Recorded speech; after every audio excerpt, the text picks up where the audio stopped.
that the law was given at creation long existed before before Moses wrote them down on tablets of stone. In Genesis 13 and verse 13 it says, "But the men of Sodom were wicked and sinners before the Lord exceedingly." Okay, the men of Sodom were sinners. What is sin? Well, sin is the breaking of God's law, 1 John 3:4. How did they know that? What is wickedness? Okay, how did they know that they were sinners?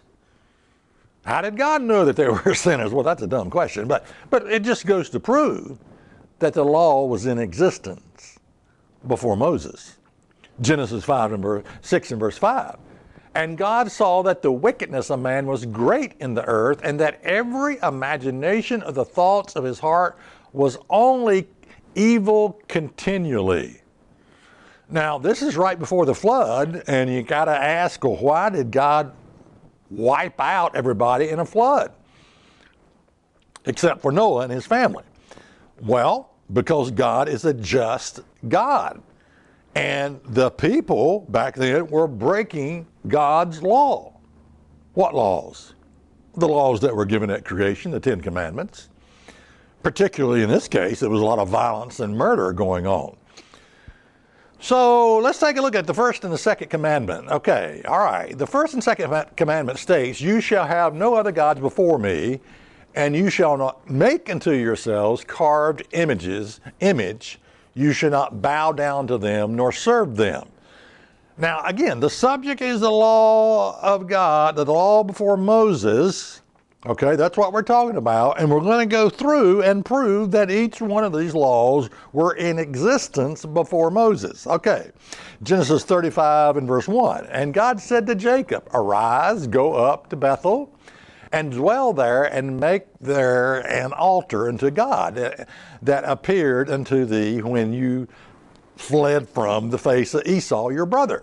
Jacob said unto his household and all that were with him, Put away," now notice this, "put away the strange gods that are among you, and be clean, and change your garments. And let us arise and go up to Bethel, and I will make there an altar unto God, who answered me in the day of my distress, and was with me in the way which I went. And they gave unto Jacob," notice this, "all the strange gods that were in their hand, and all their earrings and that were in their ears, and Jacob hid them under the oak which was by Shechem." Now, what's the point? The point is this: Jacob clearly understood that idols were sinful, and only the true God was to be worshiped. Now, how did he know this? He knew it because the law of God has existed ever since the creation of man. He understood the commands that later were called the first and second commandment. "You shall have no other gods before me, and you shall not make unto you any idols or carved images."